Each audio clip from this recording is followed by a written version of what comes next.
சில அசௌகரியங்கள், அதாவது குழந்தைகள் நம்மள கண்டுக்கிறது இல்ல. அது மாரி சில விஷயங்கள் வந்தாலும், பிற்காலத்தில வந்து ஒரு நல்ல பேச்சப் வரக்கூடிய அமைப்புகள், அந்த அளவுக்கு பெருசாகாமல், உறவுகள் விரிசல்கள் பெருசாகாமல், ஓரளவுக்கு பழைய உறவுகள் புதுப்பிக்கக்கூடிய அமைப்புகள், கிடைக்கக்கூடிய அமைப்புகள் இந்த குருவின் பார்வை, குரு 5ஆம் இடத்துல இருக்கிறது வந்து கொஞ்சம் குடுக்குதுங்க.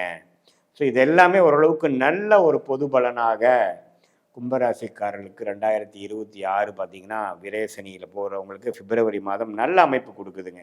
இது வந்து ஒரு பொதுவான பலனே தவிர, உங்களுடைய பிறந்த தேதி, பிறந்த நேரம், பிறந்த ஊரை வைத்து எது மாரி ஜென்ம ஜாதகத்தை போட்டு, அதில வரக்கூடிய தசாபுக்திகள் எப்படி போய் கொண்டிருக்கிறது, நீங்க என்ன லக்னத்தில பொறந்தீங்க, அதெல்லாம் நம்ம சேர்த்து வைத்து பார்க்கும் பொழுது, இன்னுமே துல்லியமான பலன்கள் நாம வந்து எடுத்து, எந்த மாரி டைம்ல எது பண்ணலாம், திருமணம் செய்யக்கூடிய டைம் என்ன? வேலை மாறக்கூடிய டைம் என்ன? வேலையில எப்போ ப்ரமோஷன் கிடைக்கும்? எப்போ வந்து ஒரு ஒரு இடமாற்றங்கள் உண்டு?